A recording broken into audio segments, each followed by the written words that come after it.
You're getting paid 50 grand a year to play a video game. That's insane. Like, it was just the Wild West. Is this correct? You guys have raised 120 million? I would never do that again. This was a trajectory.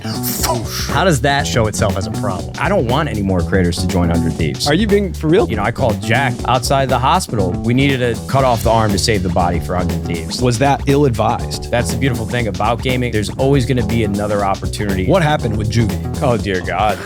I've never told this story. This is actually a good one. Today on the Colin and Samir Show, we're joined by Courage and Nadeshot from 100 Thieves. 100 Thieves was founded in 2017 by Matthew Hogg, aka Nadeshot. He's a former professional Call of Duty player and an icon in the gaming world. With 100 Thieves, Nadeshot really built one of the first big esports companies that was able to transcend the world of gaming. They signed a big roster of talent and built a premium lifestyle brand. That's where Jack Dunlop, aka Courage, comes in the picture. He's one of the creators that Nadeshot brought in to help build 100 Thieves. Now, over the past few years, the esports industry has had to face reality. A lot of these companies just took on too much investment, and the profits didn't really keep up with expectations. And esports companies like 100 Thieves have been hit hard by layoffs, high operating costs, and lower viewer engagement. But Colin and I really don't know that much about the world of esports. So we wanted to get Courage and Nadeshot on to talk about all of this, talk about their experience in growing 100 Thieves, their strategy for bringing on and working directly with creators, as well as how they're navigating and thinking about the uncertain future of esports. This episode is sponsored by Shopify. Shopify actually powers merch sales for a ton of different esports organizations, including 100 Thieves and their keyboard brand, High Ground. And they actually also have their own esports team called Shopify Rebellion. They actually pretty often compete with 100 Thieves, and it doesn't always go their way. Colin and I have been using Shopify basically since we started uploading to YouTube. We've launched a ton of different brands and products using Shopify. Now, if you're a YouTube creator like us, you know that you're gonna have a global audience. So it's important to give everyone a great and seamless experience who wants to buy your merch. One tool we've been using is called Managed Markets. It takes all the hassle and stress out of international sales by helping with international express shipping, offering local payment options, and dealing with duties and local taxes. Another tool that's been really helpful for us is called Shopify Magic. Now, this one's really crazy. It's an AI commerce tool that helps write product descriptions, improve photos, and answers customer FAQs. Check this out. You can remove the background from any image. So if you literally take a photo of your product with your iPhone, you can make it look like it's studio quality. So if you're looking to launch your brand or looking for tools to help you scale your business, or you're just curious about e-commerce, go to shopify.com/Colin and Samir. The link is in our description. All right, now for our episode with Courage and Nadeshot.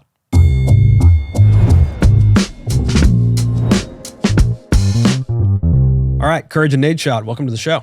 Wow, we did it. You did it. You're here. Thank you guys. Yeah. I feel like we've been talking about this for a while. I haven't been in any of the talks, but Jack's been in the talks. Yeah, of course. Yeah, I handled all this myself. They didn't want to add me to the group chat. For good reason, actually.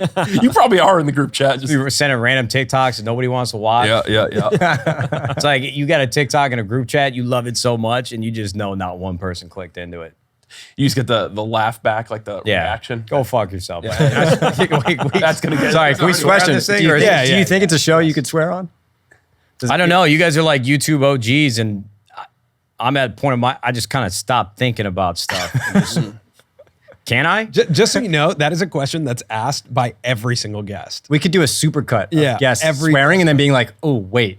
Is that cool here? Yeah. Okay, so did I mess up or fuck up? No, you're good. The answer is yes. Yeah. Okay, great. Sorry. So let me ask you a question then. You're the CEO of 100 Thieves. What does day-to-day look like for you? I'm driving under the influence constantly. No, metaphorically speaking. Got it. No, so 7 years ago when the company started, my focus really shifted from, okay, I'm a full-time creator. I just had quit playing competitive Call of Duty a couple years prior, and I was just doing YouTube full-time. And then 100 Thieves kind of just fell into my lap. I already had the brand for as an apparel company. I didn't really plan on getting back into esports after I quit. Because, I mean, if you guys have been on YouTube for a while, everybody in this room understands burnout.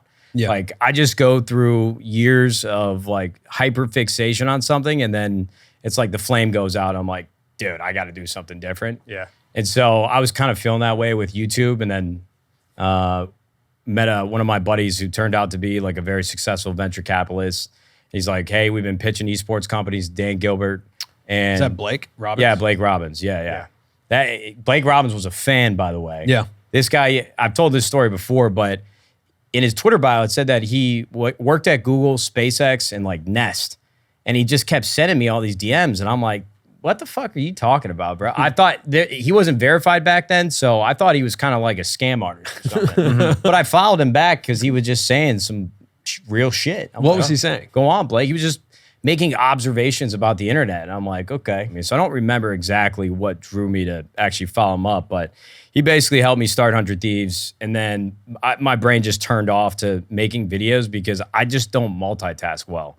Like, we were building the company, we were hiring. I'd never had started a business before. My business partner, John, at the time, who was wildly experienced, Wharton Business School, Princeton, him and he really spent probably a large part of his time at 100 Thieves, like, just pulling me along from a business perspective. I obviously know the nuances of gaming, but it's not like I, am capable of running a multi-million-dollar company. So that was a big help, and we contrasted and complemented each other pretty well. But what was Blake hits you up. Yeah. Now, I just want to preface this by, I used to do a weekly call with Blake, so that's why insane. I'm so familiar. Okay. Very sharp guy. He got some weird connections going on here. He has some really good insight into where the internet is moving. Yeah. And, at that time had good insight into looking at you and going, I think there's a bigger opportunity here.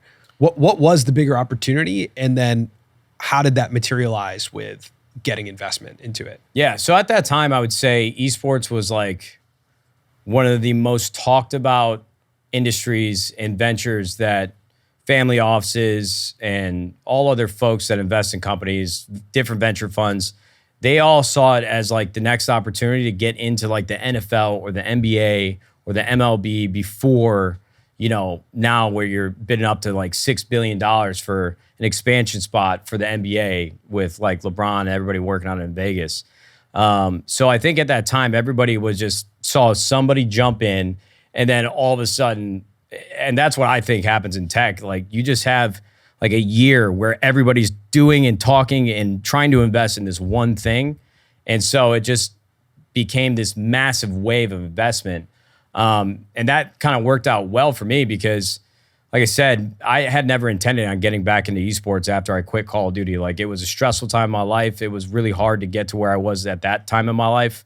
And so I turned my brain off to it like I did with like YouTube.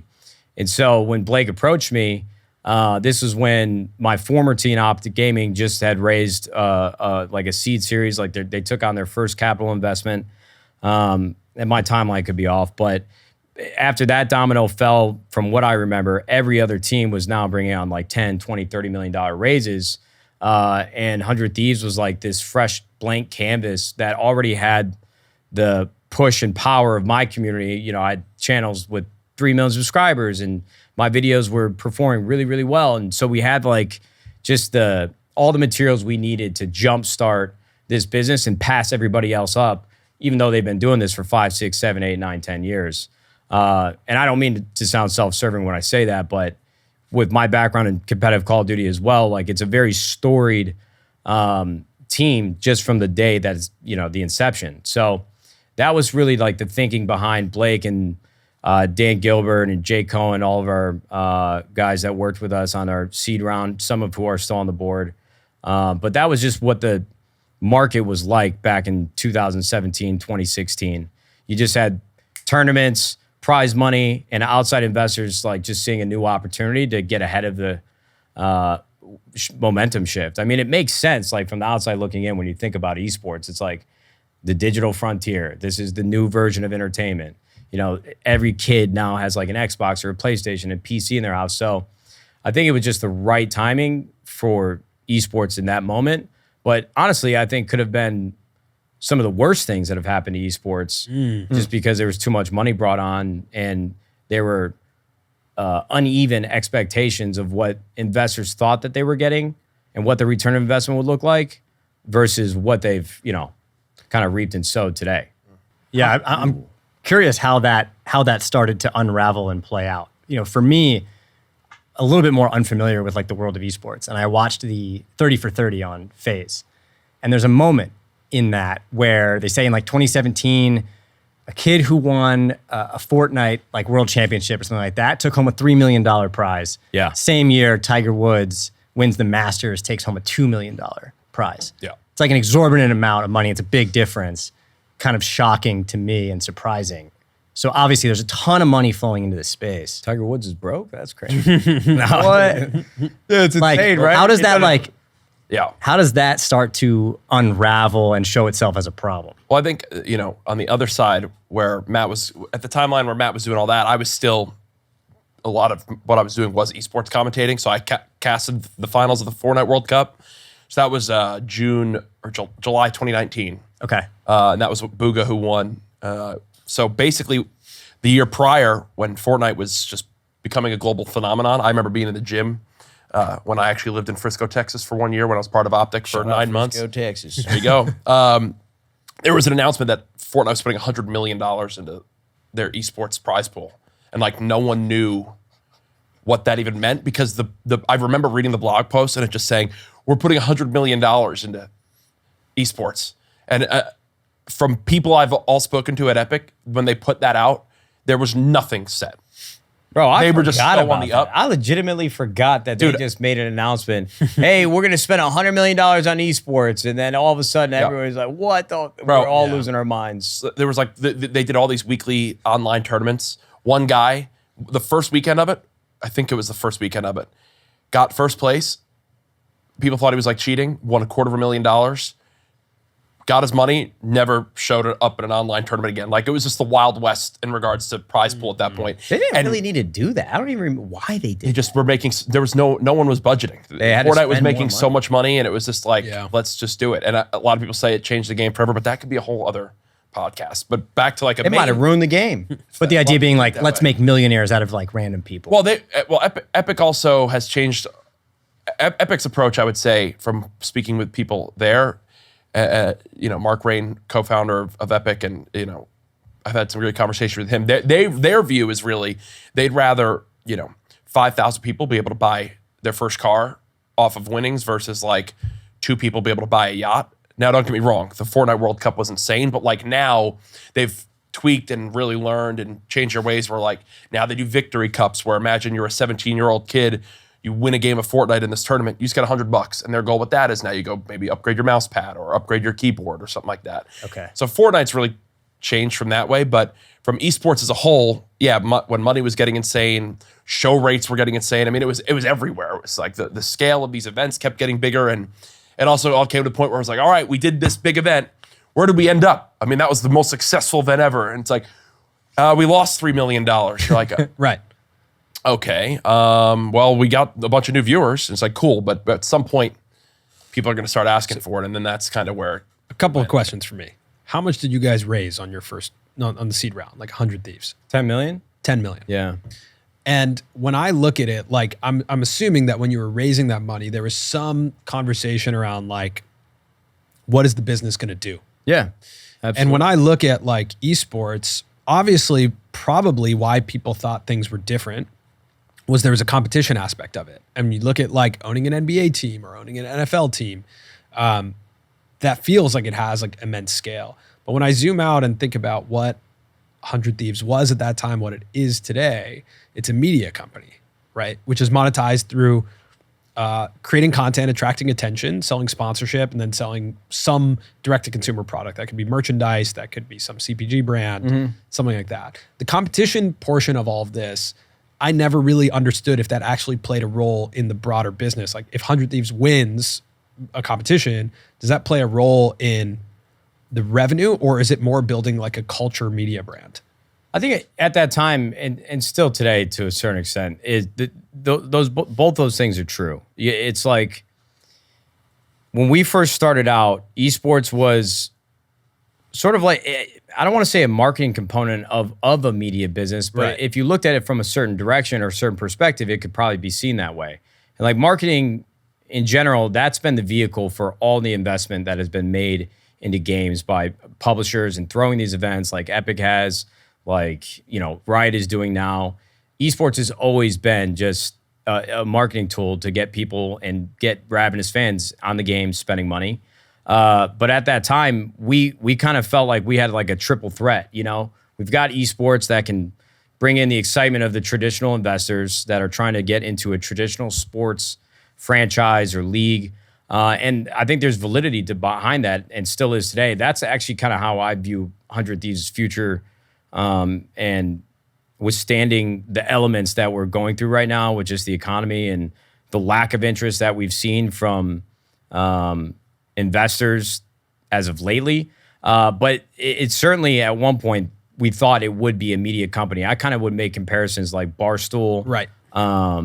BuzzFeed, and maybe not so much, but Barstool, I think, and Dave Portnoy, to his credit, has created like a culture on the internet where it has allowed them to be relevant in any sector of entertainment. I sound like a cop saying sector of entertainment, using fucking buzzwords. Like, they really are the center of the internet, or the front page of the internet for a lot of folks, like Reddit always claimed to be. And it's kind of crazy when I think about now how starkly different like Reddit and Barstool Sports are. But that's what we wanted to do with gaming. And then, to be honest with you, I quickly realized, like, over years of trying to build content beyond just like the YouTube videos that you see from creators and of like that make videos for the demographic that a lot of gaming creators do. It's very difficult to create content about gaming that can reach as broadly as something like Barstool can with sports and just internet culture every single day. Anything and everything that comes to somebody's mind, Barstool probably has something for somebody to consume content, reacting to it.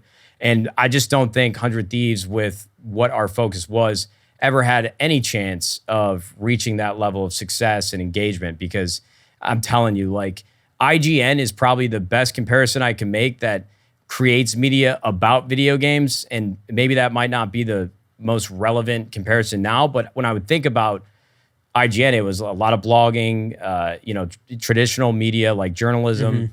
And it just, that's not what kids want to watch, And if they want to watch stuff like that, there's YouTube channels that do that already. Right. That might seem like a very like oversimplified way of me trying to articulate what I'm trying to say, but it's tough. I've had this conversation so many times, and sometimes I don't even remember what I was saying after I get into it, because we were just trying to create something out of nothing. And I think we were kind of beating our heads into a wall just because gaming now relies so much, and YouTube in general, just on individual creators. They can move quicker. They can make content about whatever they want. The fandom it goes from point A to point B, and there's nothing else in between. And for a while, I just felt like 100 Thieves was trying to facilitate like a media company, but trying to build it off the backs of creators that already had an established community that honestly never really even came over to watch 100 Thieves content unless we were really smart about the video that we made. So, I can jump down a rabbit hole and I'm already down it, but it's not a media company today, and I don't think that's how 100 Thieves should be perceived. I think the value in 100 Thieves for the future is to actually orientate and act as similar as we can to a traditional sports franchise. And they do that in some aspects, but it's actually a very small part of their business, their media business. It's like if you go to the Cleveland Cavaliers, they have over 60 partners and they're doing like $50 or $100 million of revenue. Right. But a lot of that is just on partnership for the jerseys, the ads that play in the arena. It's not really like a media focus. Right. It's interesting. I'm thinking a lot about like Bronny, right? Like Bronny signed like a $7 million or something like contract. Yeah. But in the first week after joining the Lakers, his jersey sales was upwards of like 50 million. Yeah. Right. So in that context, if an esports team were to work, ideally you have an athlete or a gamer who's able to come onto the team, grow their profile, but exponentially also grow the profile of 100 Thieves. Yeah. Like that continues to be the tough balance, which it feels like it's been since the beginning. Yeah. It's like personalities versus team. Who wins in the fight for attention, brand dollars? Yeah. Right? If a personality can make a deal for a lot cheaper. Exactly.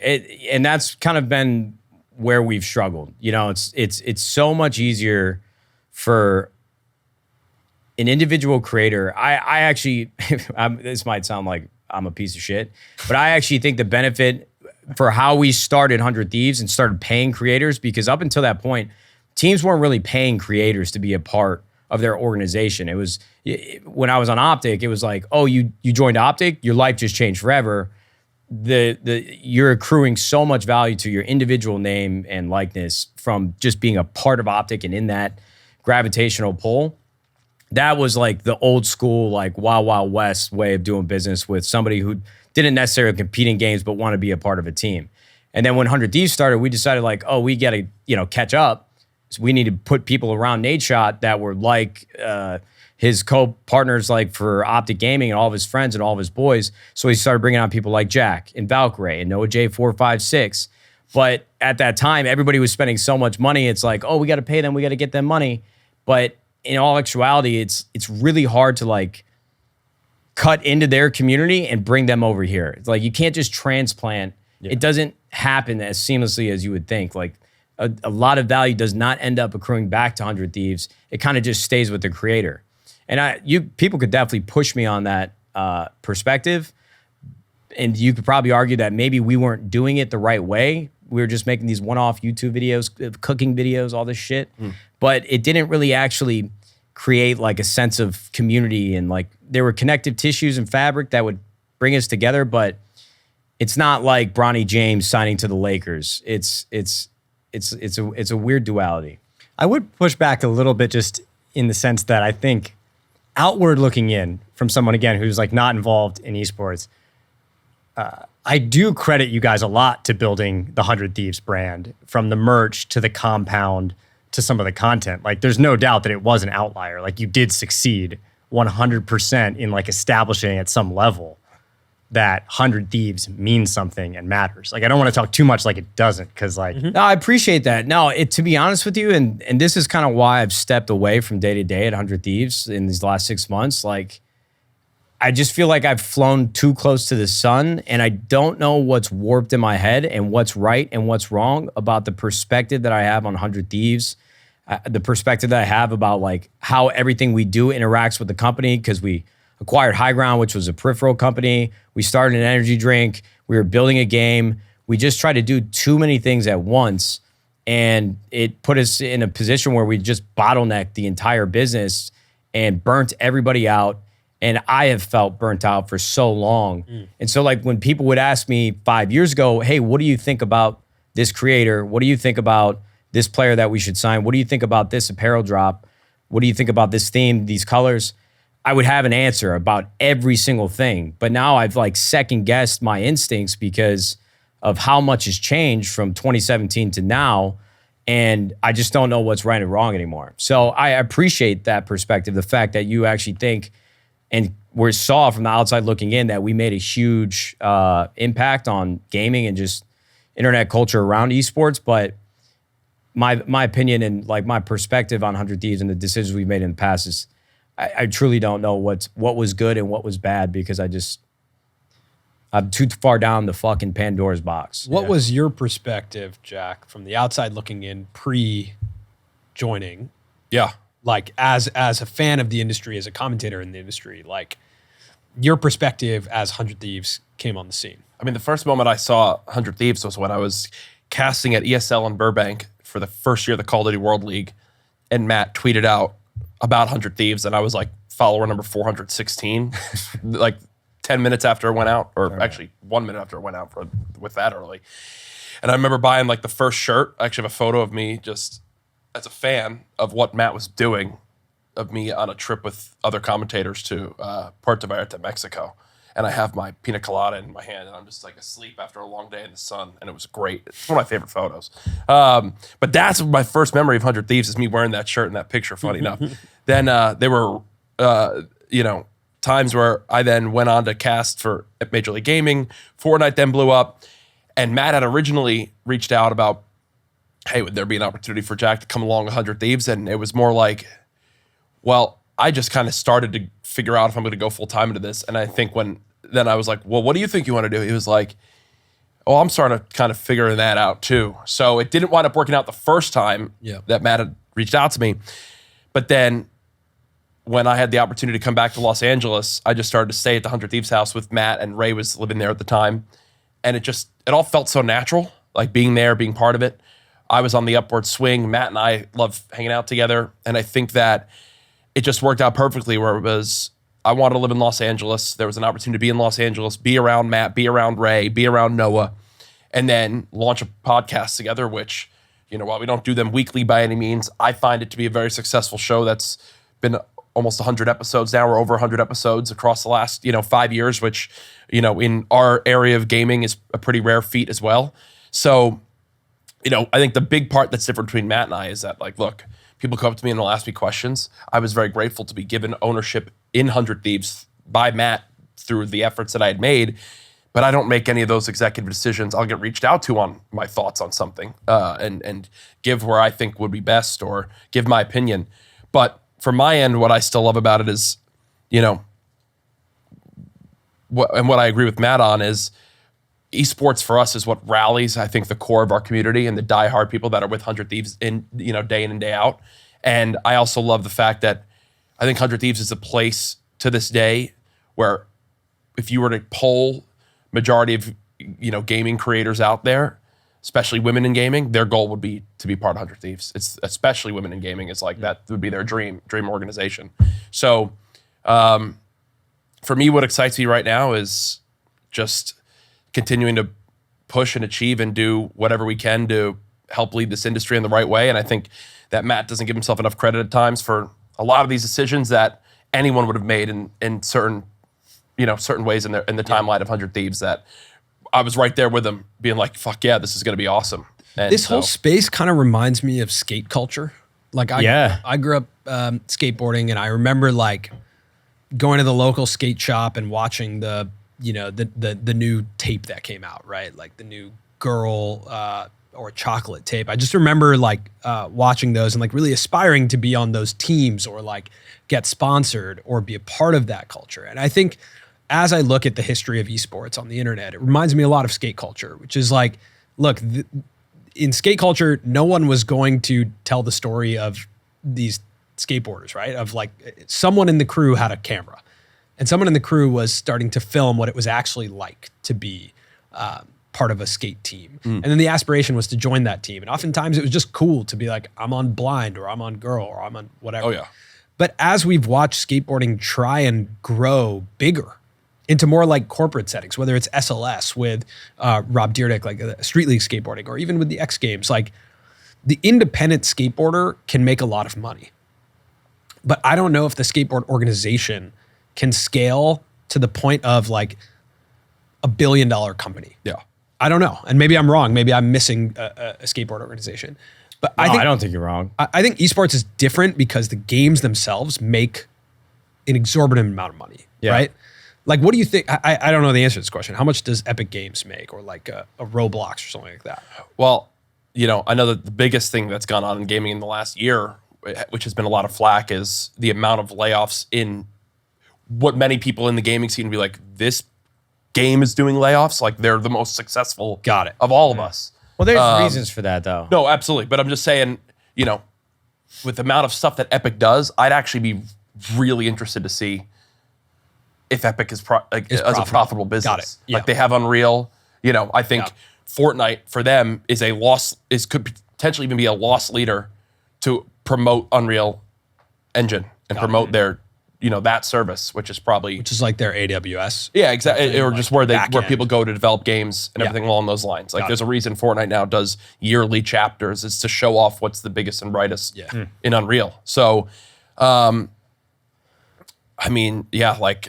I'm sure you have thoughts on this, but Hundreds of millions of billions of dollars. Yeah, there's a lot of money, made for back sure. when I was in the office with John and like in the room every day, they would talk about these numbers all the time. I forget exactly like from the calendar year of 2022 to 2023 how much money would Epic be making.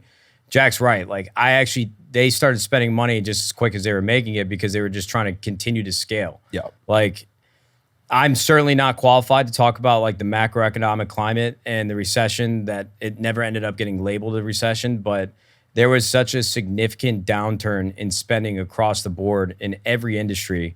And Epic at that time, they were just spending money. Every company that was making it. You're just continuing to invest. You're continuing to invest. And then they just kind of reach a scale where it was too much, and every company goes through layoffs. But it's not like they aren't still like unbelievably well. Oh no, they're No, definitely. I know. I'm And I kind of think- talking myself around circles in my head before I even say anything. So I gotta like. And I think what's been interesting too is to see just how well indie games have now started to really take over in a lot of ways too, like individual developer type games, like a Lethal Company. Yeah, and that's the problem with the Yeah. gaming industry is that you have publishers and companies that are trying to either venture back a video game or they're building a game internally at Activision and Epic. Those are the big fucking head honchos that have millions, tens of millions of dollars to throw at a game and the resources to build over the course of time. And even if the game is released and it's not good and it isn't successful, their portfolio of games and the IP that they own already, it makes no impact on whether that game performs well or not. And then you have all these new companies that are starting up that are spending the same amount of budget to build these games, and then they're dead on arrival. Nobody's fucking playing them. But then you have indie game companies that are just building games as a hobby with like 3-4 guys because they love it, and they are making $100 million over a weekend because it's like the number one game on Steam. Like, I think the industry's in a really weird fucking place because some of these games that we even get paid to like consult on or give an opinion on, I just play it. I'm like, holy shit. It's such a tough business, man. It's kind of like the movie industry. It's like everybody's just trying to throw money at the problem and make the best film possible, but you just get a hunk of shit.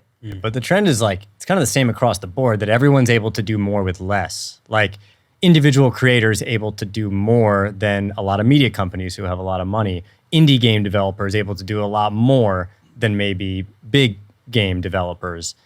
And I would assume that like that's a trend that younger gamers even understand.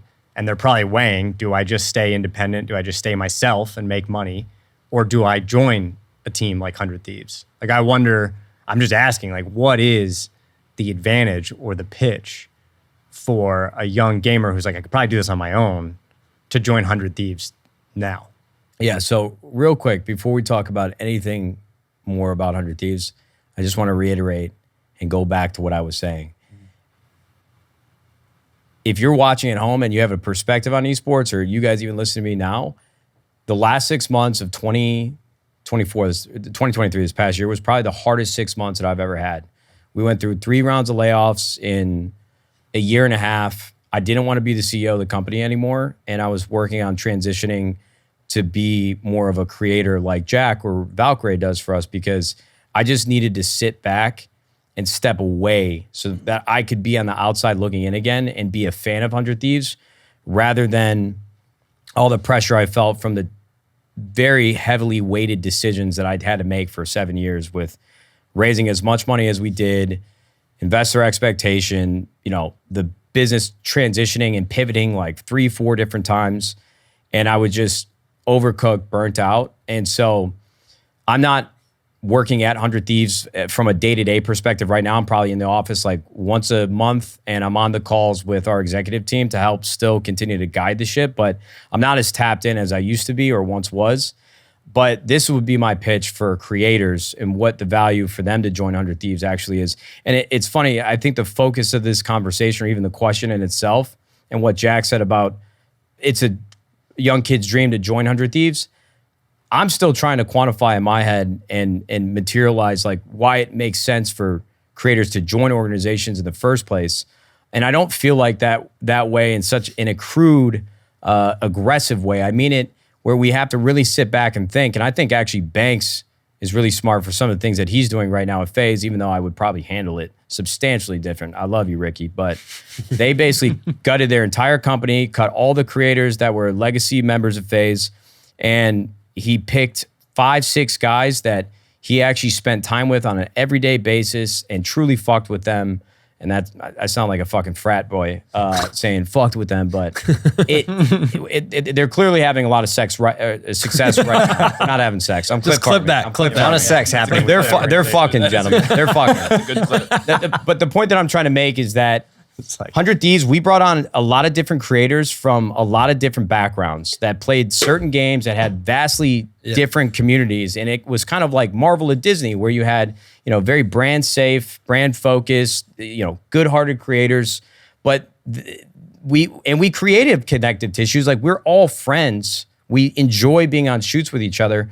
But beyond that, like our day-to-day doesn't really have any intersections. It's like if you look at the creators on our team, like it's Timmy is like a professional Apex player. And he could be a professional in any video game he plays, but he stays in his room and he grinds all day and he plays these games very, very good. I'm fucking 31. I've got a kid. I just got married. I'm trying to settle down in my life. Valkyrie is basically a fucking superstar. Jack is making videos with Nick A30 on Fortnite. Nicewig is casting Apex as well, but like there's just not a lot of day-to-day interaction. And when we go back to your original question, is like if somebody's dream is to join 100 Thieves, for me now with how much stress has been dealt with like negotiating creator contracts and being in the middle of these two things, we really did not make any money from working with creators. I mean, yes, apparel sales probably went up marginally, but after we got these guys to like their 5th apparel shoot for the year, it's like, hey, can you put out the tweet? They're like fucking burnt out. Like, of course I'll put out a tweet, but like nobody paid attention to it. We did so many apparel drops, and apparel is just a very small part of our business. So I don't mean laser focus on that. But it's funny when you ask that question. I don't want any more creators to join 100 Thieves. And I don't mean that to be divisive or sound polarizing, but until we figure out how to actually bring everybody together and have there be like a monetary value created beyond, and I'm skipping over the fact that it has to feel like a community. It has to feel like the brand has good intentions and people want to be a part of it. But if they're not even a part of it on an everyday basis, like spending time together, I think it's just really hard to take the energy that you want and internalize it with 100 Thieves, even though you have so many moving parts that are so vastly different from each other. It's just not authentic. So yeah, I'm flattered that it would be like a kid's dream to join 100 Thieves, but it's like, what can you do for us to help bring all this together? So I'm really fascinated by earlier in the conversation when you brought up Barstool, because when we were talking yesterday, that was the comp that I brought up. I actually assumed that was the current roadmap, was to go in that direction, right? More talent, more shows, more media, like that. They obviously had an incredible outcome. Right? Yeah, $450 million sale is super significant, and I would assume that is this correct? You guys have raised 120 million. Yeah. So at 120 million raised, you're looking for that type of outcome, right? Yeah, of course. And so that type of outcome, obviously that's few and far between. And their story is like very unique, but that's like personality led, right? Dave Portnoy is like incredible personality, personality led.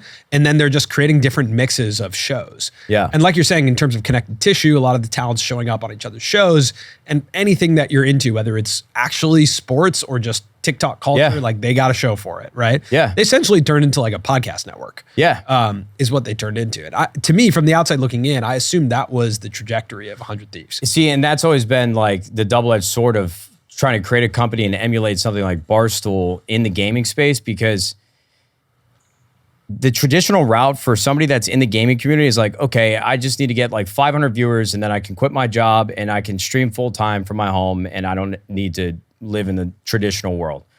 And I know that sounds like oversimplified, but that's the problem when we reach out to talent 100 Thieves. Since we started with like the big dogs and trying to pay, the biggest creators to be a part of 100 Thieves to raise like our street credit and the community and the brand, we never figured out how to like take a creator and help build them up. And this is probably what was wrong with Machinima at the time too, because like Hutch, Sarsky, or Mr. Sark and Cnanners, as soon as they realized that they could make enough money creating the content that they're creating for Machinima, they all fucking quit and just made their own channels. Yeah. And that's kind of what I think has always kind of held 100 Thieves back from finding these creators. And I think it's credit to Dave Portnoy. Yeah. I'm very good at being on camera for my community. I know what works because I've been doing it since I was 16. I'm actually not that great of like traversing the internet and finding these people in these random places. Like, I don't know how Dave Portnoy assembled the cast of characters. And I'm sure the right hires and the right people just led from one thing to another naturally, like great place, right time. And I just haven't been able to find the time away from all the things that I was responsible for at 100 Thieves nor do I think I have the ability to scale a content business in that fashion, because like JHB was our best example. He was an intern who really understood the internet, was like this really quirky kid, hilarious. He starts doing this show that was sponsored by JBL right off the rip called JHB, TBH with JHB. And it was like the best and most awkward 10 minutes. It was kind of similar to Between Two Ferns. Got it. But then all of a sudden, JHB doesn't really want to make the show anymore. He realized he doesn't want to be a creator as much as he had hoped or thought he wanted to. He doesn't want to be in front of the internet, just wants to be behind it. And I was like, oh my fucking God. He's our head, he works on our social media team now. He put out a tweet for his birthday. He said, this year's been great. I've been spending less time on the internet and on social media. I'm like, what the fuck? Bro, what? I think Like, Jermaine, I'm happy for you, brother, but You're our head I of don't want to social. fucking read that. I think like Portnoy is absolutely the unique competitive advantage there, because whether he can scout talent or not, that guy has a motor for making content unlike anyone I've ever seen. Like he'll do pizza reviews, he'll talk about stocks, he'll do gambling, he'll talk about sports, he'll talk about politics. He's on like multiple podcasts. He just doesn't stop, and he's not settling down with his first kid like you are, trying to chill a little bit and like relax and like reassess, right? Like he is his own unique beast that I think uniquely makes Barstool what it is. Yeah, no, for sure. And it's hard to even be like, could we be people always say, could you be the Barstool of? It's like, well, do you have a Dave Portnoy? Yeah. And probably no. And this is the tough part about even just talking about these topics, is that I have run down every scenario that I'm even remotely alluding to 20 million fucking times in my head. And I've had the same conversation with our executives, with my wife, talking about those conversations, complaining how hard the day was. So like I can just ramble and I can talk in a loop. It's like when you bring up Dave Portnoy and Barstool, that's why when I say these creators, that their road to success is not the same as somebody working at Barstool. Like I've talked about this now 1,000 times. I just can't talk about it anymore, and I don't make any sense. I hope to God some of this is sound cohesive, because I just jump around from place to place of the last thing I've thought about this thing, and then it just brings me back to where I have no idea where I started. So you're trying to get Spitting, bro. This Juvee fucking hit me. Bro. So is that Stizzy. so you're trying to get back into more of a creator mindset yourself, but Jack, you're very much in it.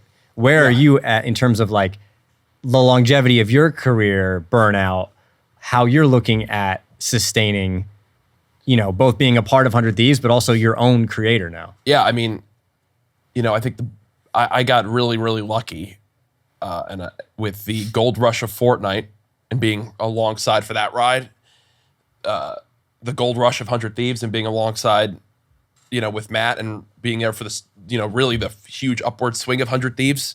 And then the final the realest gold rush of all was the streaming contract and the streaming war that happened, from 2019 to 2022, really. And so for right now, after being coming up on 7 years full time, mainly just as a Fortnite creator, I think this year I've probably felt burnout a bit the most, and not burnout of enjoying playing video games and like, being in this industry, more of just when Fortnite's your only thing. I love all sorts of different games and things, but when you have 7 full-time employees, they rely on me to keep playing Fortnite because that's what brings back our 5 long-term partners and potential streaming contracts and things like that. So, for my end, while the last 5 years from a streaming and content creation side have been really lucrative, I'm also like a bit starting to feel, I think Matt's a year older than me, but also I've always kind of felt like he's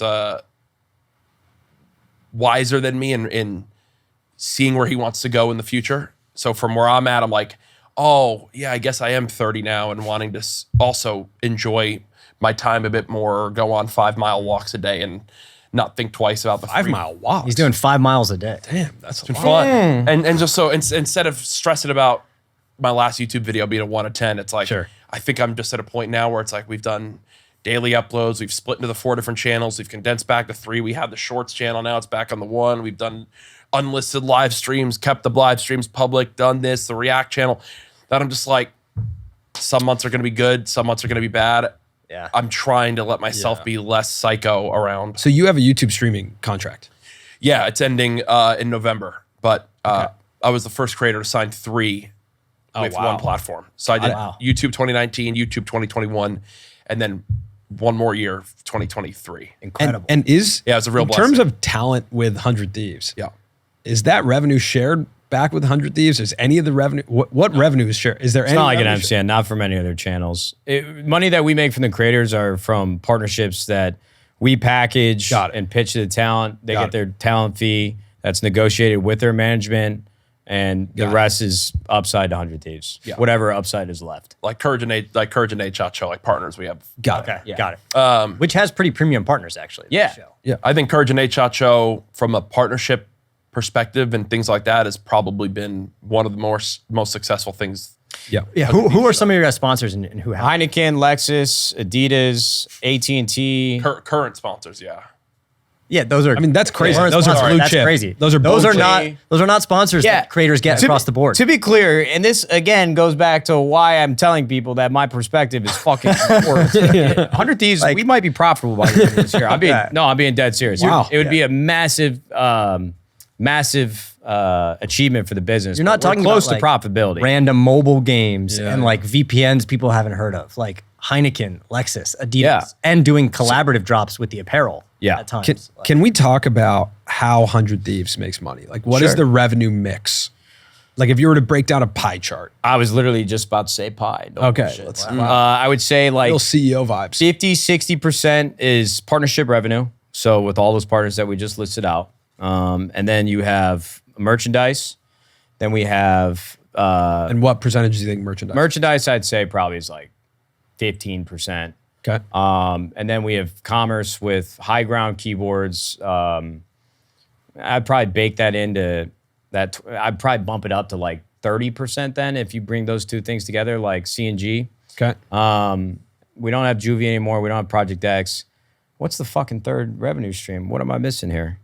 Oh, in-game revenue from our relationships with Riot and Call of Duty, in-game skins. Oh, cool. Oh, it's like 100 Thieves Yeah, when they're skins. bought, like licensing. yeah, and of it's the brand. split between all the teams that are So- part of those leagues. Competition revenue is no part of it. Well, I wouldn't look at prize money. Prize money's not part. contractually when we negotiate with players. Like some organizations will take like 10 to 20% of it, and even before then, they used to say, "Okay, we're going to pay you a salary, but you get none of the prize money. Whatever you earn, we get to keep." So no competition. I would never look at like prize purses. If we were making that analogy about Booga and Yeah. Fortnite World Cup and Tiger Woods, and his earnings like $3 million, we don't touch any of that. Yeah. Have you thought at all about what Ludwig has been doing in his perspective Manically on esports Sure. and gaming? Like when we spoke with him, he called esports a dying industry. And he was like, the solution, I think the subtext of that was like, the solution is not, an event with an esports team or with a group of esports team, but it's live events around an individual. So like Ludwig's chess boxing, or like in your instance, like Valkyrie holding her own event, helping her facilitate that, bringing in the sponsorship, right? Yeah. Doing like individual creator style events. Yeah, I think those are just two like very different businesses. With the amount of capital that we have raised, if like we could go reset and start from scratch, there probably would not be any focus on esports. If I had to make that decision today as a businessman who has tens of millions of dollars at his fingertips to deploy as a CEO of the company.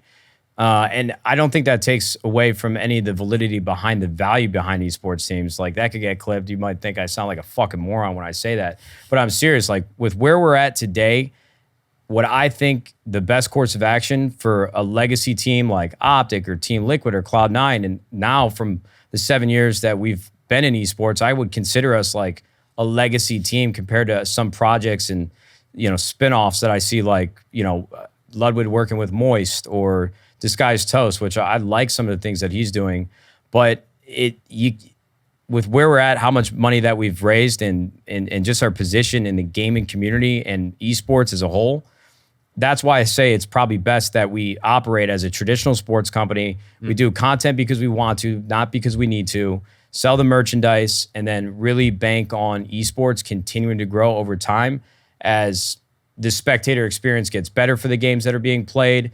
That's the beautiful thing about gaming. I think there's always going to be another opportunity in the future, and that might sound like a fucking what infomercial fucking like sales pitch. But it's like, to me, with how Valorant popped up 4 years ago and Riot with the staying power of League of Legends, like we know that they're going to continue to create more games. We know that Call of Duty is not going to let esports of competitive Call of Duty just go away. And there's going to be more in the future that happens.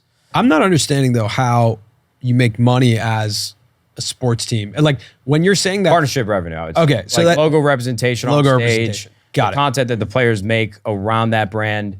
You know, it's Jersey just like an sales, individual merch creator sales. getting a partnership deal, Yeah. except we have it packaged in more of a premium view. It's like, that's what I think is beautiful about esports is like hardcore fans. The same way they interact with the NFL, they interact with the teams and the leagues that they're a part of. And the ravenous fans, like, yeah, they might have a couple.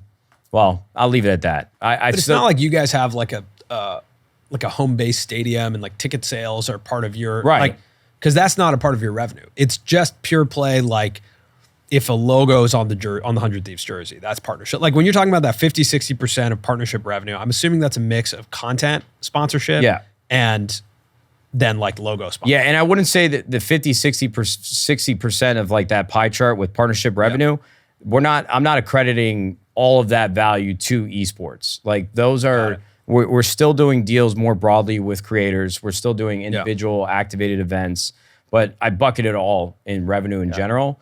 But, you know, it's like Team Liquid, they've had a partnership with Alienware that's been, I think, $20-30 million over the course of a couple years. Oh, wow. It's not impossible to broker a deal that actually delivers value for the brand that you're working with, and is like an awesome opportunity. The way they set it up with their entire office space and the team and the computer lab that they have, it's a beautiful partnership. It's a beautiful partnership. How beholden are you to, as the head of an esports team, to the events that already exist? Like, do you have to be at certain events, or can you spark up your own event?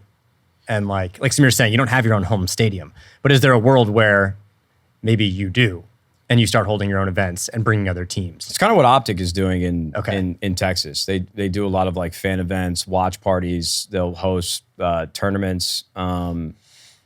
I don't think that's like a very impactful opportunity for our business, and logistically, it's a nightmare, to be honest with you. And then it's like if you want to do an event with a game like Valorant or League of Legends or Call of Duty, you have to work and facilitate everything with Activision or Riot and get the sign off on all these things. And that's the other tough part. You know, I might sound like esports is a terrible business. We're making sense of it, but there's just so much red tape when you're building a brand, and the players even and the creators.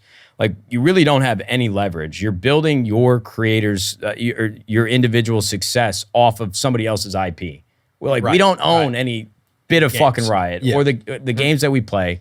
And that's why the franchise model was so exciting for a lot of these teams, because there was a way to actually have ownership in partnership with the people that were making the games. So you never felt like the rug was going to be ripped out from underneath you at any given time. But those events, I think, are a little harder to run for a team versus an individual creator. If an individual creator like Ludwig, and I know he has the company behind it, I bet he would have exponentially more success going and pitching these ideas to companies like Riot and Activision and doing that itself, because they just don't look at it the same way they would look at an organization who's like, that's their entire business. Got it. And that might sound like a little caveman, but just from the nuances of the conversations I've been around and seen, like individual creators doing their own thing, like you just described, is always easier for them to navigate from a business front and even from a fandom and community than an esports team. So if you are a little bit beholden to the game developers, but indie game developers are taking off, is there an argument towards like 100 Thieves becoming an indie game developer? Well, that's what we kind of started doing with Project X. We spun up a first-person shooter, made a bunch of hires, and it was actually great, but we just didn't have enough runway for the entire business for us to afford. Sounds expensive. It can be expensive. We were only putting a couple $1 million into the project, but we got to a certain point where we had a prototype. We were showing it off to other venture capitalist funds, and we were trying to raise like a separate round for the game itself. But at the time when we started raising it, it was hard to convince people like this thing was going to be a success, because making a studio hit video game is actually like incredibly hard. It's like playing the fucking lottery. No guarantees. Yeah. You see how many games are submitted every single day to Steam?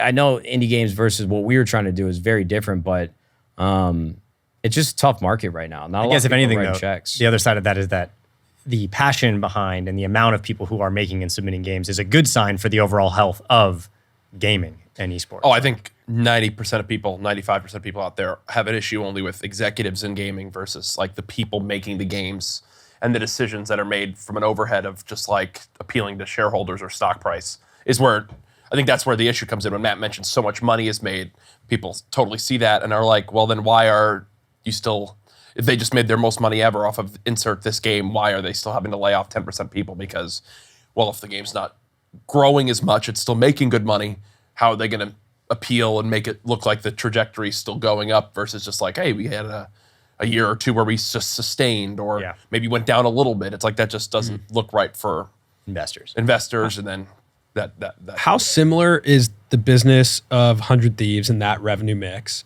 to the business of like an independent gaming creator?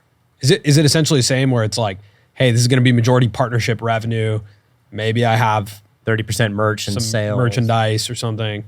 I mean, if I think I have to take the streaming like contracts out of the equation because it was a rare occurrence across the whole scale. I think if I were to remove that, because that would have been over 50%, you know. Yeah, those are probably big. 70%. Those are big contracts. Yeah, yeah. Then I would say, you know, from a traditional creator standpoint, you know, 50 to 60% would be 50% would be ad revenue, especially from a YouTube side. Yeah. Yep. Or just like streaming revenue.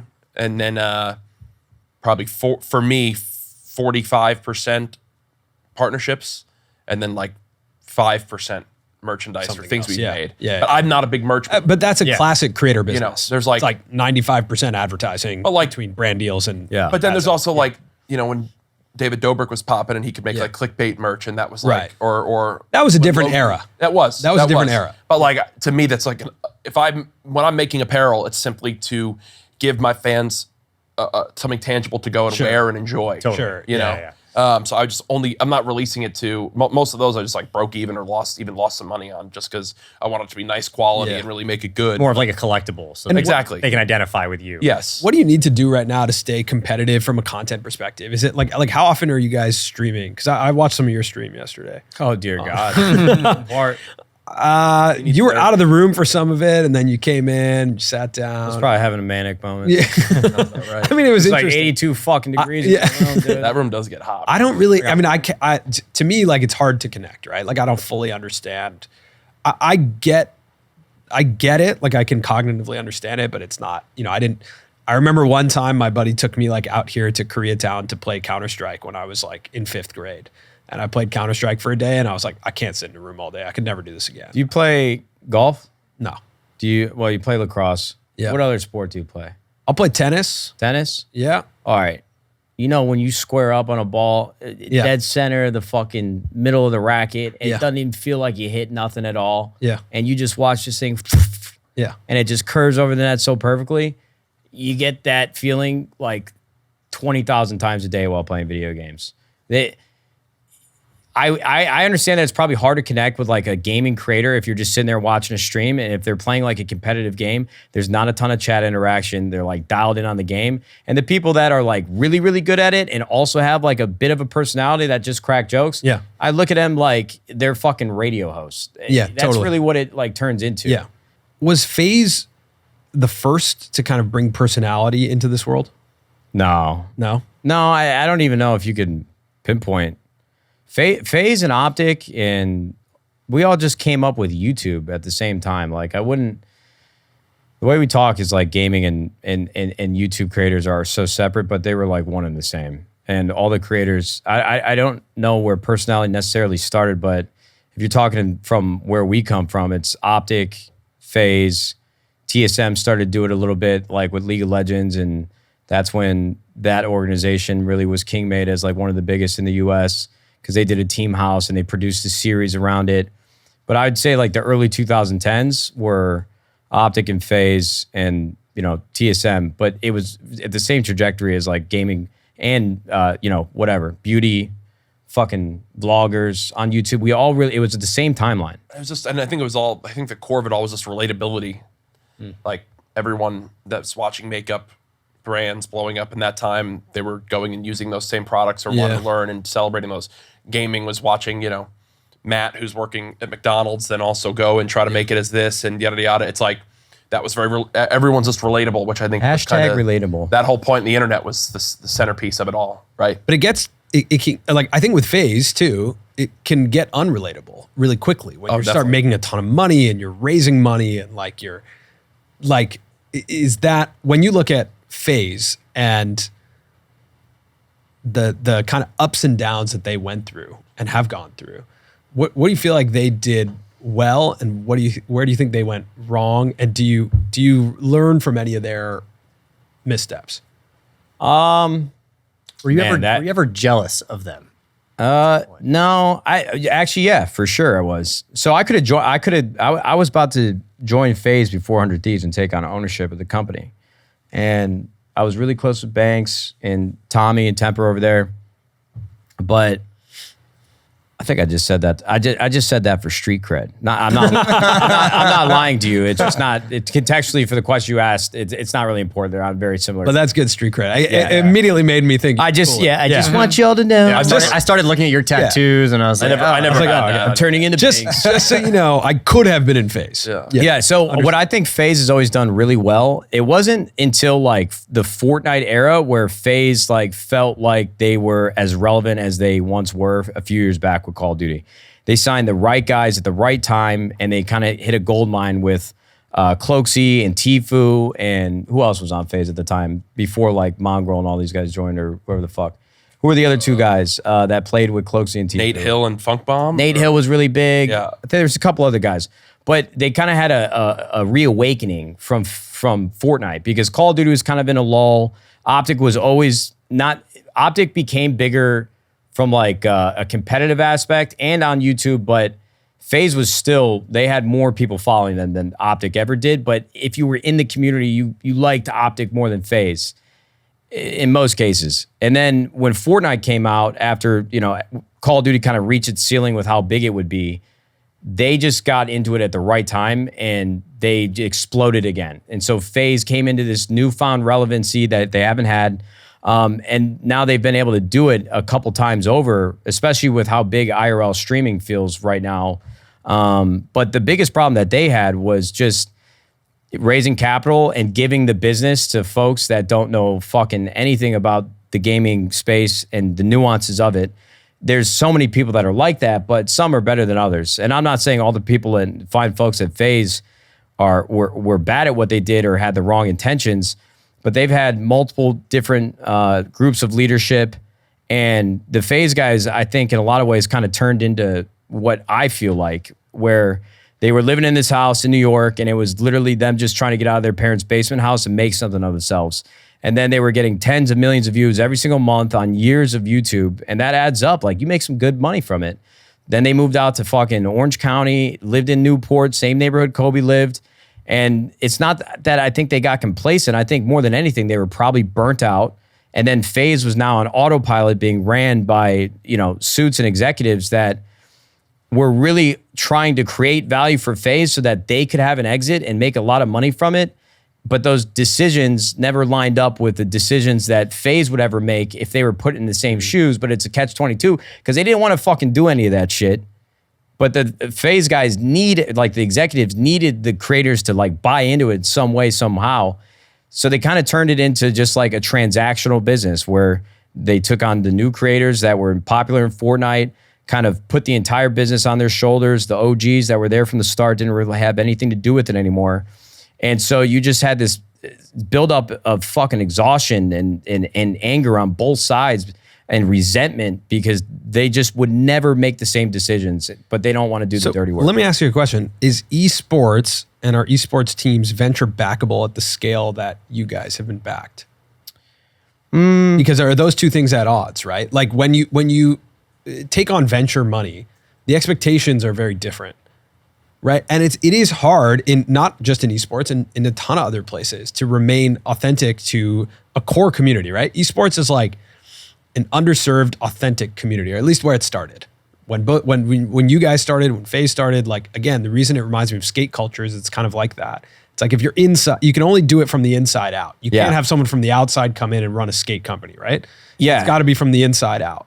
And with esports, I feel the same way.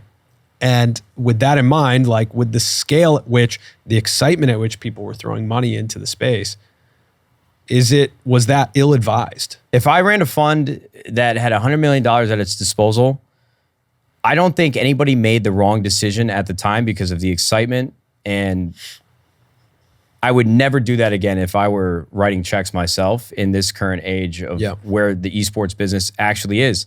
Just because and that's why I appreciate all the conversations and all the rounds of funding that we've gone through, is that we weren't telling and selling them this dream that we were going to have $1 billion exit in 5 years. And there was certainly a focus to have an exit at some point in the near future, but we told them that this is going to take a long time. You know, this is maybe the perfect conditions in 5 years. We're actually making $500 million a year. Everything scales perfectly. Maybe that was in like 2017 when we were not ignorant, but there was a lot of hope behind the business that we were building. And at this point in time, I would never write that check again if I were in somebody else's shoes. I think that teams need to figure out how to get to profitability immediately.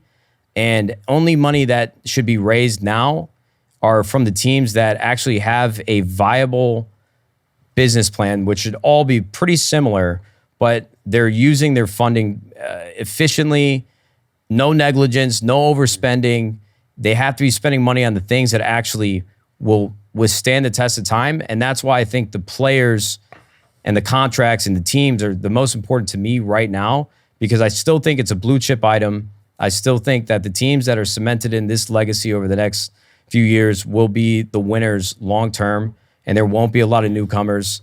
And I think the players and what it actually means to compete in esports is legacy. And that's why I think that this is still valuable for the future going forward. Yeah. But I wouldn't write a check the way that they were spending money. I read Faze's Q2 earnings report from last year when they were public. Yeah.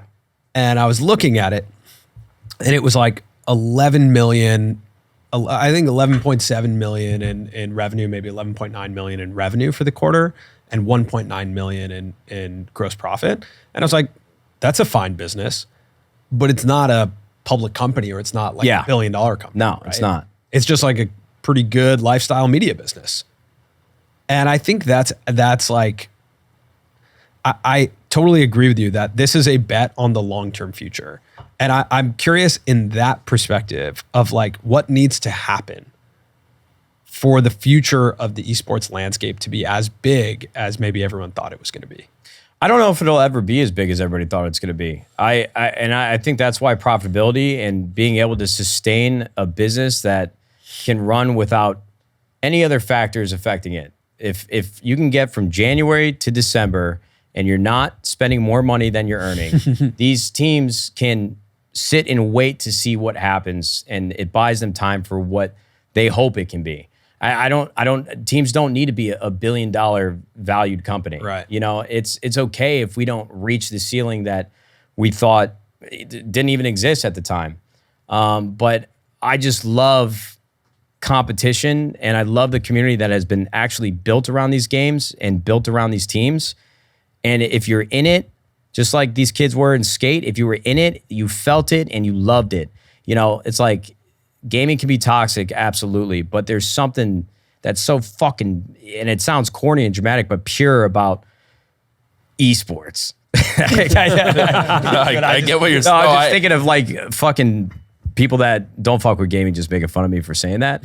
But I genuinely mean that, just because that's how I grew up, and that's what I did to be happy, because I couldn't play fucking sports. And that's what I'm fucking banking on. Like the purity of the competition and people just wanting to be winners and champions. It sounds like a fucking Apple TV episode of Mythic Quest, whatever the fuck. Hey, bro, I'm dead. I'm like, I'm bricked up right now. I would imagine you're with I just want to win fucking you COD obviously champs. came up like, Oh, dude, are you kidding me? The amount of times I'd watch a video of someone in StarCraft 2 when I was 16 and I would be like, oh man, he put his hatchery down at this point. I got to do that. I got to go try that build right now. I don't even know But if- what you just said. But what I mean by that is like if someone does something in a game We need some and I more watch mana, it, brother. If I watch it happen in a game and I'm a fan of that game, You want to try. I'm going to go apply that to my game. If Aaron Judge, who I love the Yankees, hits a home run in Yankee Stadium, I'm not going to be able to hit a home run in any form of Yeah. that sport anywhere. So, I actually completely agree with Matt where I think what still excites me or really keeps me excited about esports is I completely agree with Matt of keeping that level of profitability and giving it time. But like, we also haven't really had a new generation that's raised in people who were in our age now raising their kids as fans of their favorite esports teams or in that esports landscape, I think that's going to be really interesting to see and as that dynamic evolves. Last thing too, Yeah. I might sound like I'm hitting the weed because I am. I'm serious when I say this. The next 10 years are going to be really interesting. I've had every single iteration of like, I had the HTC Vive when it was in beta, got the fucking Vision Pro just to see the Oculus. I got two of the fucking things. I just love new tech, and virtual reality has not like risen to the fucking top like everybody thought. It's not intuitive to your everyday life. Maybe that habit might be formed further in the future, but where I think esports gets really exciting is just the barrier of entry there is from a spectator's perspective.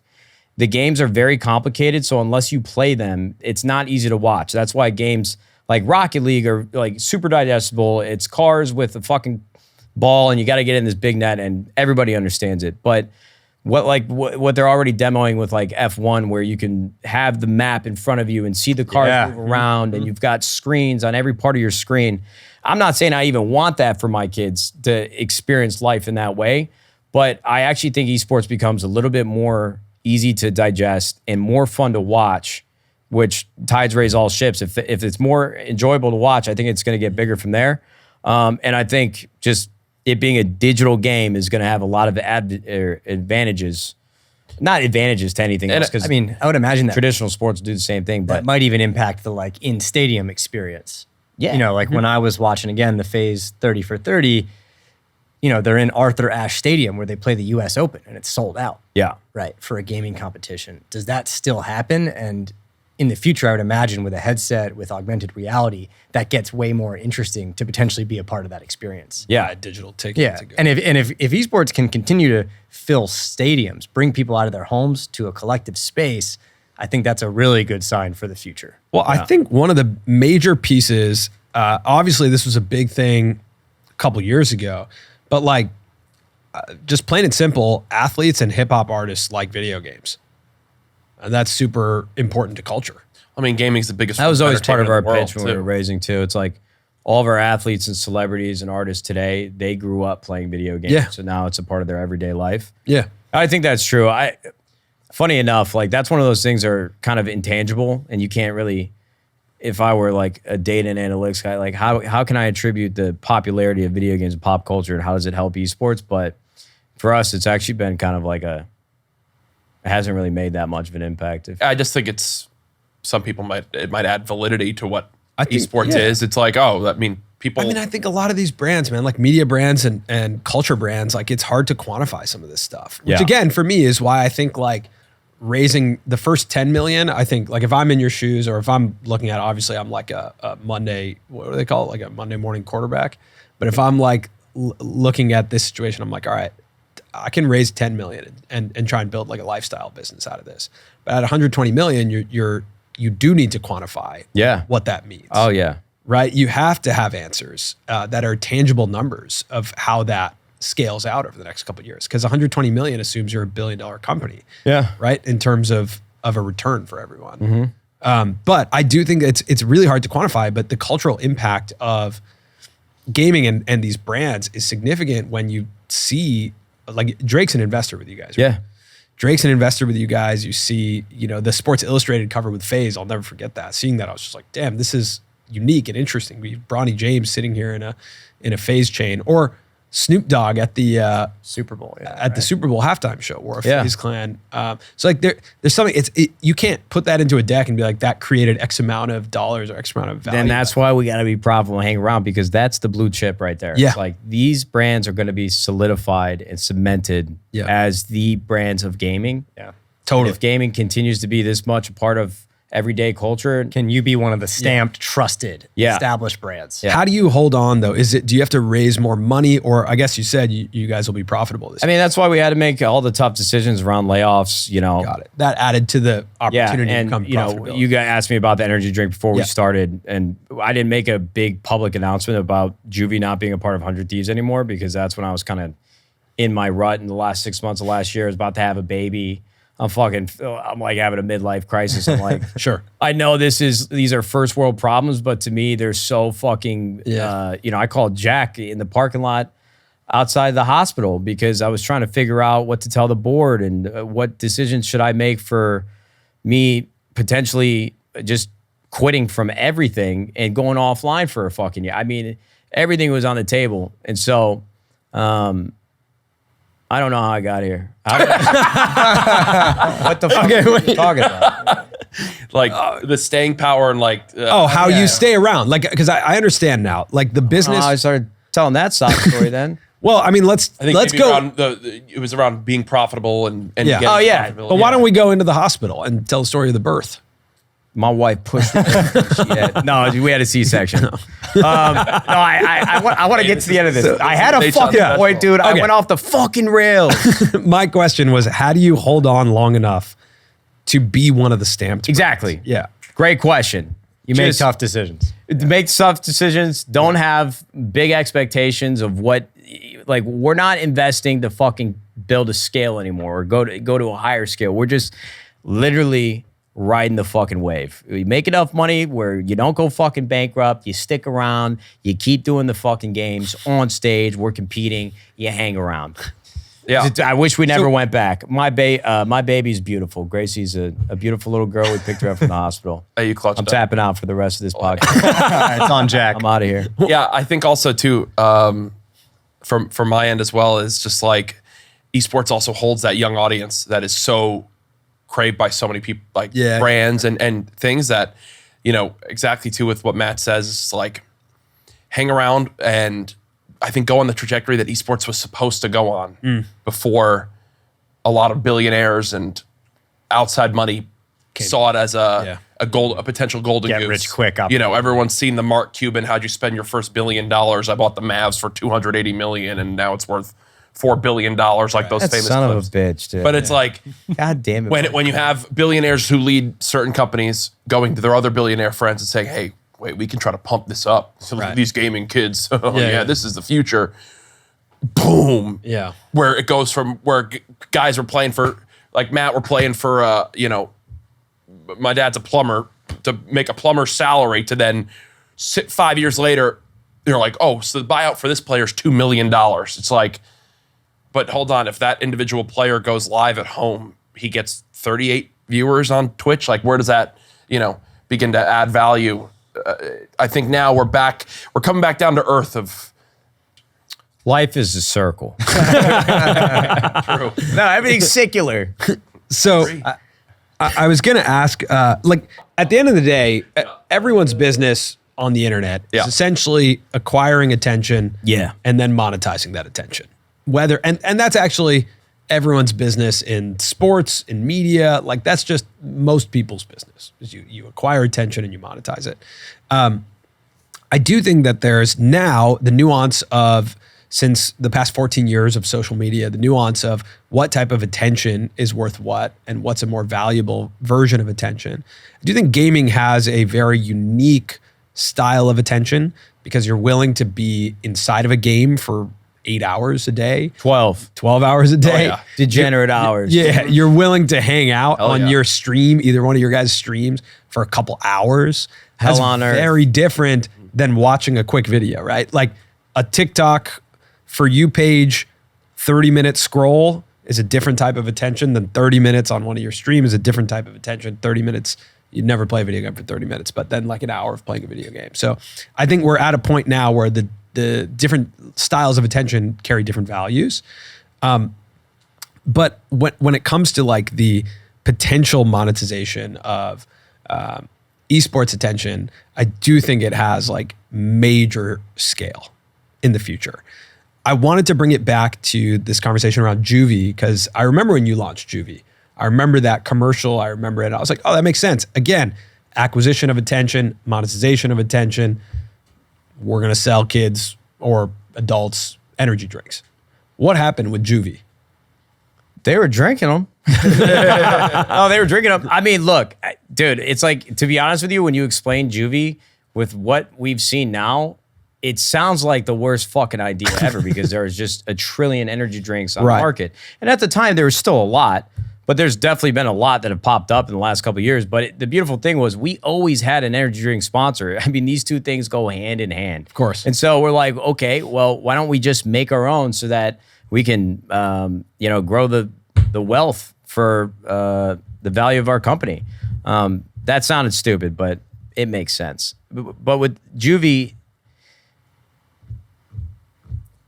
growing the value. I'm crashing out. No, you're good. It's all good. No, I'm like Joe Biden right now. I need the teleprompter. No, let me get back to fucking Juvee.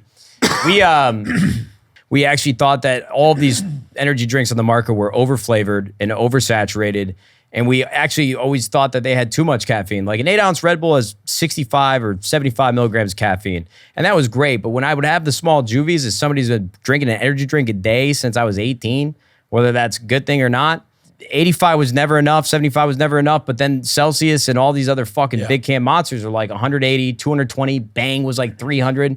So we wanted to make an energy drink for... Bang was how much? 300. Bang's 300, yeah. You drink a Bang, I'm scaling this fucking wall right now. Yeah. Yeah. So we split the difference. We did 127 milligrams of caffeine, flavors that weren't overwhelming on your taste buds, and something that we could market to gaming authentically and endemically. And then it also just has the curb appeal from the way the can looks, the way it tastes, to stretch out further beyond the gaming industry and be, neck and neck with a brand like Celsius or any of the other fine folks of Monster and Red Bull, and Bang doesn't exist anymore. But the point is, we were actually making great progress. We had launched, I think, when we sold the company, over like not 9 flavors, like 6 or 7 different flavors. I still drink them every single day, but the problem was we needed to, cut off the arm to save the body for 100 Thieves. Like I've been sitting here rattling off profitability, survive, outlast this cold winter, and just continue to be around as one of those legacy names. And Juvee we didn't have enough money that we would need to comfortably operate 100 Thieves and Juvee and Project X, the video game, and High Ground. So it was more so we know that we think we can make this successful with a couple years time, but we just didn't have enough runway for it. So you sold it to someone? Yeah, we sold it to a Midwest brewing company, and they're still launching new flavors and cans. That's cool. And the business is actually doing really well. We didn't make any money from the transaction. We basically broke even on it with all the money that we had invested just to, get it off the ground. But that was kind of one of the reasons why I was just feeling burnt out, because it just turned into, okay, I just spent 2 years like in putting not all my time into it, but a lot of my time, energy, and thought. And then we kind of just let it go on its way. And I understand as, the head of the business, like we have to save and preserve what we have now. But as like somebody who I'm like, I'm a creator and I'm like a fan of the brand, I'm like, this is fucked up, dude. I don't want to fucking just Lose this. flush this down the toilet. But that's the tough part about running a business. Like we ended up here because of decisions we made, and I still love it. I have a suggestion for 100 Thieves, and you could tell me I'm totally wrong. Shoot, brother, we'll take anything But you got. You got some money? I don't have money for you. I just have this idea. I feel like 100 Thieves and Faze should just hate each other. I do fucking hate those guys. Great. Let's make it I worse. fucking hate Tommy. like, I hate Banks. If there's gonna be like, Who else you hate? like the Ronaldo, Lakers, Lacey. well, Ronaldo sucks at Like, both. if there's gonna be Lakers fucking terrible. there's gonna be like Lakers. There's got to be Celtics, and if you want to be the established teams, you should make people choose sides. Just All right. Have fun over there. Yo, Lacey, me versus you, mud wrestling. Call that I mean, I hate to CTE, say it, but it brother. wasn't- CTE up. It wasn't necessarily like a close match between you and Banks. Though. Nah, I got fucking slammed, brother. So maybe we slot someone else in, but let's. Hey, no, He's actually our best. No, we're just gonna change to a whole different thing. Well, I mean, I don't want to fabricate anything that's not there. Maybe you're but- talking more like but- the Little Giants. But people have. annexation of Puerto Rico. But like those storylines matter a lot to the NBA and the NFL and all these leagues. If like there are two teams that hate each other because it drives allegiance, it drives jersey sales. Like, Yeah. Well, we had that in Call of Duty. It's kind of like the NBA now. Social media ruined everything because now everybody is just like doing things. players, not teams. Yeah, well, it's not just players, not teams. The players they've known each other for so long. all Nobody hates friends. each other anymore. Yeah, that's a problem. There was a lot of like competitive Call of Duty was kind of like the WWF. People like you would think it was scripted. We won a tournament back in 2012. It's an infamous video in the Call of Duty community. We won this tournament against one of the all-time greats who ended up being one of the all-time greats, and he pushed me after we won. And it seems like this silly great. fucking stupid thing, but it was like wrestle fucking mania for these kids online, and people still talk about it to this day. But the problem is social media, if you want to be in the good grace of the community, you can't really be like a douchebag. You can't be talking shit.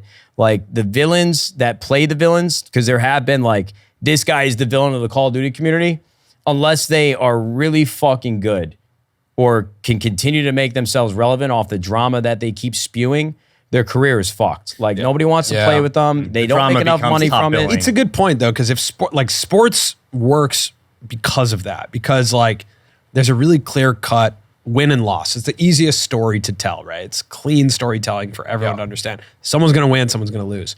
But if the stakes, the emotional stakes of like these people hate each other aren't there, the winning and losing is like not as exciting, which is why it's exciting in boxing, right?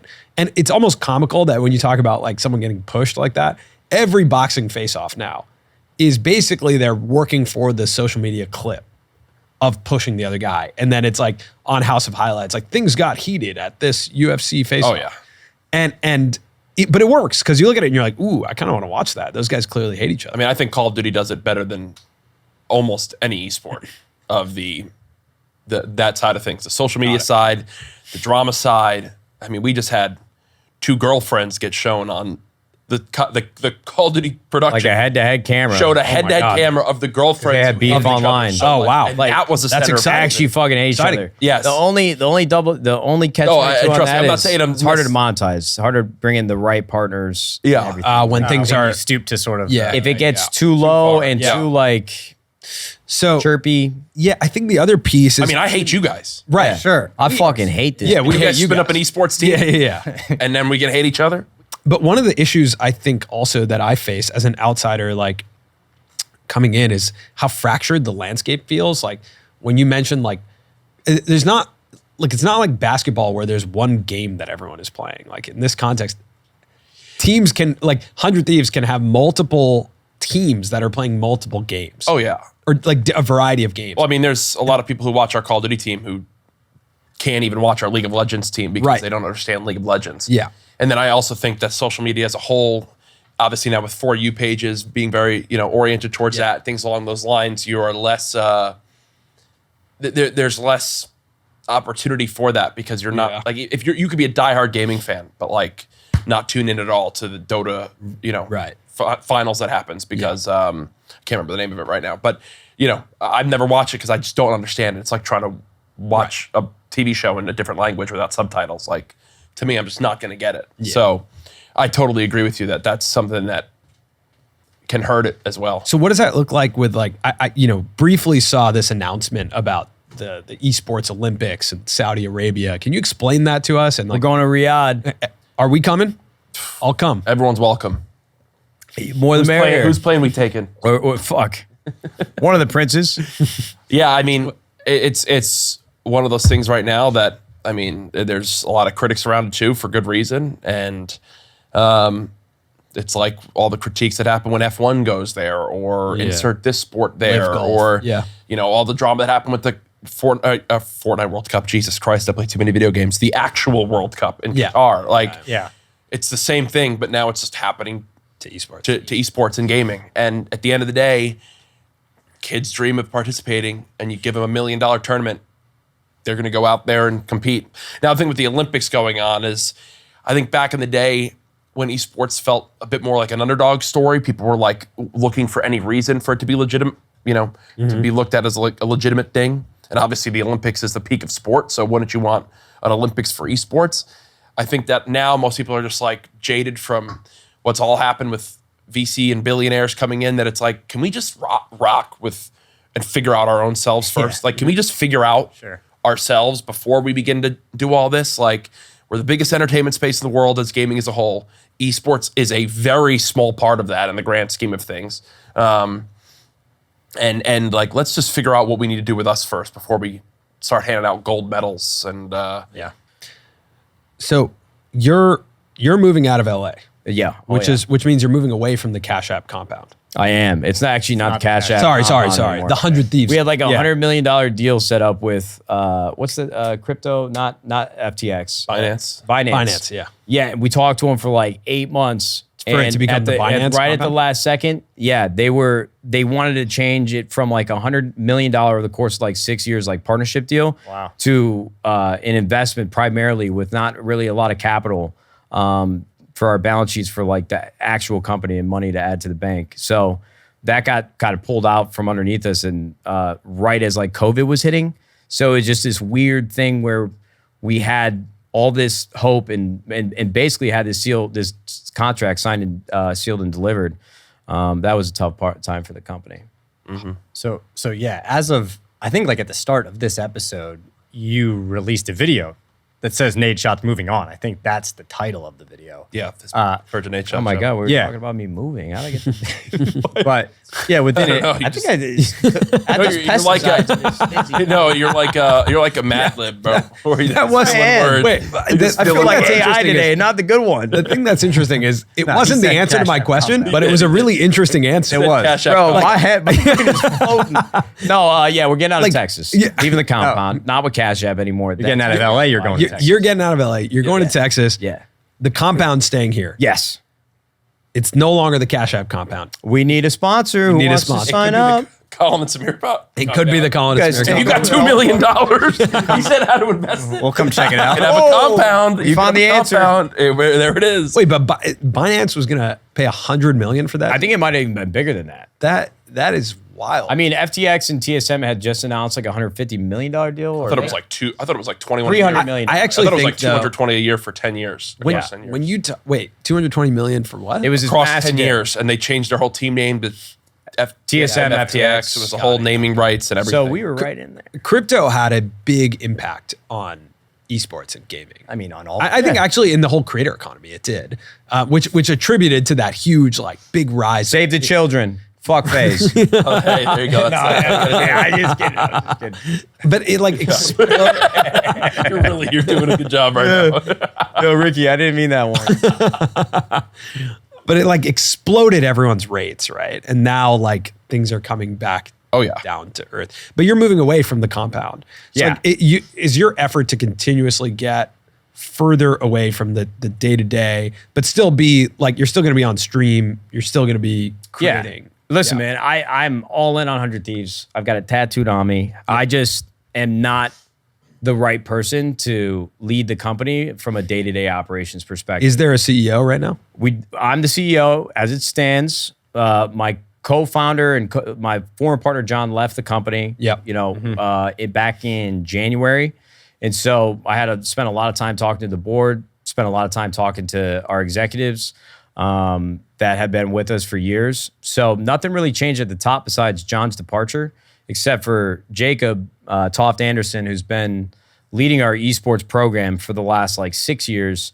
He's now the president and the president of 100 Thieves, and then our head of people, who's been with us through the best and toughest times of our company, Julie Van. She's actually the COO and knows the company from start to finish and has been supporting the business in every way, shape, and form. So I'm definitely transitioning away from as a CEO, whether it's at the end of this year or at the beginning of next. It's just been a tougher conversation because it's hard to hire somebody outside of the business because I don't trust many people's perspective about esports, and certainly not the one to go find somebody. but it's something that we're working on. But when the business is ready for me to finally step away from day to day completely, I don't think I'll ever be an arm's length away like that, but it's certainly not going to be me in the office 3 to 4 times a week like it was. Obviously, I'm going to be in Texas. So I really just like to help with high level strategy from a creative perspective. I'm not an operator. I don't want to be. I'm not a manager. I don't delegate my own time well. I can't fucking manage people anymore. And I never really was, to be honest with you. John really handled a lot of that responsibility. I'd help with hiring, but it was always really just like a tastemaker more than anything. And that's what I want to be completely on and off the books. So I just need to have separation of church and state. I mean, that's great. Yeah, I'm excited. Congrats. That's Yeah, like the moment, right? That you go from being the esports player yourself, the player that like cared about the lifestyle component of things. Like you were always into like fashion and stuff, and that became like the fabric of 100 Thieves.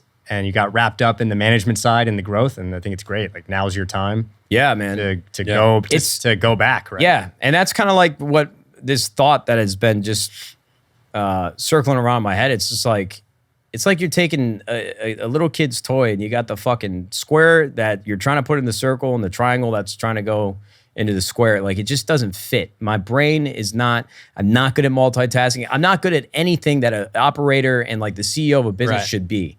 I'm good at facilitating anything and everything that the company needs to be successful, but I am at my best when I'm just in front of a camera and doing what I think is funny or enjoyable. And that might sound fucking stupid, but it's just what's led me to this. I feel like a passenger princess in my entire life. Like I feel like I've just been in the right places at the right time and said the right things, and success has kind of just popped up. And to be honest with you, I want to go back to just fucking living my life the way on my own terms with no schedule and just grow my family. And I think good things will happen from it. I know that's a very fucking ignorant thing to think, but I think you're right. No, I actually think though, in the comparison to Barstool, like I don't know what happens behind the scenes there, but like Portnoy's best use for that company is just to continue being in front of the camera. yeah, that's it. And that grows that company a lot. Yeah. If he is the best version of Dave Portnoy on camera.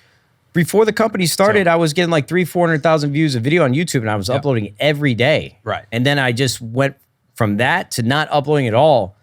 The worst thing that's ever happened to this business was me trying to play pretend as like an operator and building the business, because I stepped away from everything that the company actually needed me to do. Yeah. But since we brought in folks that weren't endemically from gaming or didn't have any experience in esports, I played this part that I'd never really even believed in to begin with, of me like acting like I'm fucking, you know, Steve Jobs. smart. Yeah. Jesus. COVID, long break. No, Mark Zuckerberg. Jesus. Yeah, Christ. yeah. Like, dude, just get me on the camera. Let me talk. Yeah. And these motherfuckers that grew up with me, they just follow me wherever I go because we love them. And we're in our 30s. think that's now. You weathered the storm. You weathered the storm, and It's a common useless. it's a common creator story though. Yeah. No, I've Just is. heard it a million times. Yeah, it just is. Like this is just how it works. Fuck, dude. I'm a stereotype. Hey, bro, you suck. That Val, especially, dog. Jesus, that crosshair placement. I'm very happy. cool. To be clear, I couldn't be feel like I happier just that did Matt's therapy, doing. dude. Matt's doing this, and you know, when he talked to me about it, I'm always in Matt's corner. This is the best thing for Matt, and I think once this gets sorted, and I know the right person is in role or wherever role there is for 100 Thieves, I think Matt doing what he is doing is best for 100 Thieves overall. Yeah. And just again back to what made 100 Thieves be a thing is, you know, Matt doing this, making people laugh, a community driven around him, and it's like, again, when everything kind of shot Going to like Hell's this, Kitchen if Gordon we're going Ramsay back ain't up. on TV, brother. Tides raise all ships. I mean, We will shit. blitz all night. What is that from? From the day they remember. You're just throwing out references that Dude, what are you my like- ADHD. Bro, we're 95 episodes Yeah, into yeah, our yeah. podcast. Yeah, so we I'm gotta get along you for the guys- ride always. yeah. I'm always along for the guys, ride. thank you for coming and spending this much time with us. Yeah, appreciate I'm it. down to keep talking. Yeah.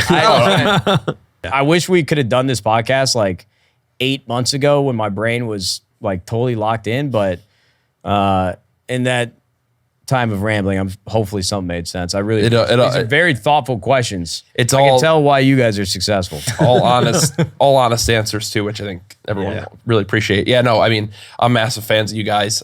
There's few people in gaming that I'm like, wow, they're an incredible host or this. I felt like I truly felt like I was one of the best hosts in gaming. And when I watch you guys host, I'm like, God damn, I'm trash compared to these two. I appreciate that. No, the last Creator Summit, you guys blew me away, and you're going to continue to be successful. And I need to just feel confident enough to bother you guys more. Please. About, Yeah, man. Please, Go you for can it. text I have my anytime. own questions. Yeah. For my own As long as self. you send us some 100 Thieves merch. I like that jacket. Send us- Y'all want the new jerseys? Oh, Yes, wait, I wanna know. I White got a and good gold story and- for you. Just Okay, because hit of me. the way you talk like it. Yeah. Not way you talk like it. Wait, what? No, the fact that you're friends with Blake, I've never Okay, told okay. this story. This is actually a good one. Okay, So let's they're hear it. one of the most successful venture funds ever, Sequoia Capital. Yeah. We had a meeting for our seed series, or maybe it was our Series A.